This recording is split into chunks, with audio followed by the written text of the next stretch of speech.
கேரளாவில் நடந்த இந்த பேரிடர் அங்கே எங்களுடைய சகோதரர்களாக சகோதரிகளாக நிறைய பேர் சிரமப்பட்டு கொண்டு இருப்பதனால்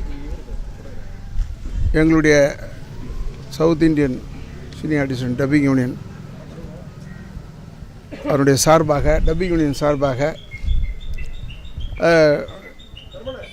ஏறத்தாழ ஒரு 7 லட்சம் ரூபாய்க்கு இந்த ஒரு 3-4 நாட்களுக்குள் ஆலந்தூரிலிருந்து ஆரம்பித்து ஒவ்வொரு இடத்துலையுமே முடிந்த அளவு உதவி செய்யுங்கள் என்று கோரிக்கை விட்டோம். சில பேர் எங்களுக்கு ஃபோன் பண்ணி சொன்னாங்க. அதனால் அங்கேருந்து பொருள் எல்லாம் நாங்கள் கலெக்ட் பண்ணி இந்த லாரியை நாங்கள் ஏறத்தாழ ஒரு 2 நாள் வச்சுக்கிட்டு இருக்கோம்.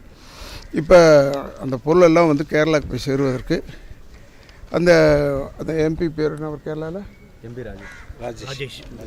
எம்பி அவர் கேரளாவில் ராஜேஷ் அவர்கள் பாலக்காட்டுக்கு வர சொல்லியிருக்காரு. பாலக்காட்டில் வந்தவுடனே அதை அங்கே ஹேண்ட் ஓவர் பண்ணிட்டோம்னா அங்கே அந்த ஸ்டேடியத்தில் அவங்க கலெக்ட் பண்ணுறாங்க. அதனால் அங்கே கொடுத்து அங்கேருந்து அவங்க டிஸ்ட்ரிபியூட் பண்ணிக்கிறேன்னு சொல்லியிருக்காங்க.